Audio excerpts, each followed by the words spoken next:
ഡൽഹി ലക്ഷ്മി നഗറിൽ നടു റോഡിൽ ക്രൂരമർദ്ദനം. ജിം ഉടമയെയും മകനെയുമാണ് ക്രൂരമായി മർദ്ദിച്ചത്. സംഘം ചേർന്ന് വിവസ്ത്രരാക്കി മർദ്ദിച്ചായിരുന്നു കൊടും ക്രൂരത.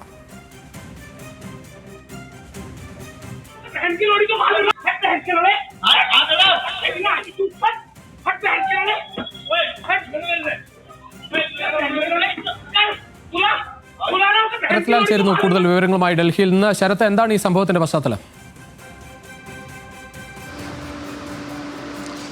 ഡൽഹിയിലെ നടക്കുന്നൊരു സംഭവമാണ്. ഡൽഹിക്ക് പാർലമെന്റിൽ നിന്ന് ഒരു 6 കിലോമീറ്റർ അകലെയാണ് ലക്ഷ്മി നഗർ. അവിടെ വെച്ചാണ് ജിം ഉടമയെയും മകനെയും അതേപോലെ ജിം ഉടമയുടെ ഭാര്യയെയും ഉപദ്രവിച്ചത്.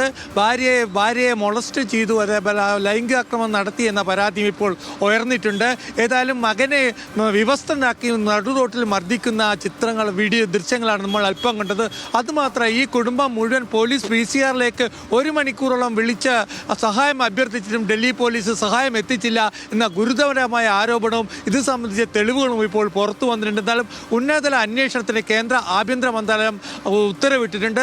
ഡൽഹി പോലീസ് കമ്മീഷണറോട് തന്നെ ഇക്കാര്യത്തിൽ വിശദ വിവരങ്ങൾ തേടുവാൻ ആഭ്യന്തര മന്ത്രാലയം തയ്യാറായിട്ടുണ്ട് എന്നതാണ് ആശ്വാസകരം. അതുപോലെ തന്നെ ഒരാളെ ഇപ്പോൾ ഡൽഹി പോലീസ് അറസ്റ്റ് ചെയ്തിട്ടുണ്ട്. ഡൽഹിയിൽ ഒരു ക്രൈം നടക്കുമ്പോൾ സഹായം അഭ്യർത്ഥിച്ചാൽ പട്ടാൽ പകൽ പോലും PCR സേവനം ലഭ്യമല്ല എന്നതാണ് ഇത് തെളിയിക്കുന്നത് എന്നാണ് ആം ആദ്മി പാർട്ടിയുടെ ഇപ്പോഴത്തെ പത്രസമ്മേളനത്തിൽ വ്യക്തമാക്കിയിരുന്നതിലും ഈ ആരോപണം പ്രതിപക്ഷം ഏറ്റെടുത്തു കഴിഞ്ഞിട്ടുണ്ട്. ഡൽഹിയിൽ മൂക്കിൻ്റെ സ്ഥലത്ത് തന്നെ പാർലമെന്റ് തൊട്ടടുത്ത് 6 കിലോമീറ്റർ അകലെ ലക്ഷ്മി നഗറിൽ ഇത്തരമൊരു സംഭവം പട്ടാപ്പകൽ നടക്കുമ്പോൾ റോഡിൽ വിവസ്ത്രരാക്കി ഒരു യുവാവിനെ മർദ്ദിക്കുന്നു.